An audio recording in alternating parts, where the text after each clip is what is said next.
চলতি বছর বাংলাদেশ থেকে সৌদি আরবে হজ করতে যাবেন ৮৭,১০০ জন যাত্রী। আজ রাজধানীর একটি হোটেলে হজ সেবা নিয়ে বিভিন্ন মন্ত্রণালয় ও দপ্তরের সঙ্গে সমন্বয় সভা শেষে ব্রিফিংয়ে কথা জানান পাসপোর্ট অধিদপ্তরের মহাপরিচালক মোহাম্মদ নুরুল আনোয়ার। তিনি বলেন, এবছর রুট টু মক্কা ইনিশিয়েটিভের আওতায় লাগেজ সার্ভিসের সুবিধা পাচ্ছেন ৭৭,১০০ জন হজ যাত্রী। বাকি ১০,০০০ যাত্রী এই সুবিধা পাবেন না। আগামী ২৯ এপ্রিল হযরত শাহজালাল বিমানবন্দর থেকে হজ যাত্রীদের প্রথম হজ ফ্লাইট শুরু হবে।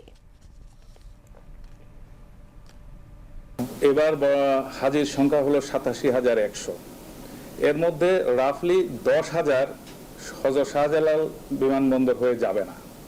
হযরত শাহজালাল বিমানবন্দর হয়ে যাবে হলো ৭৭,১০০ এরকম।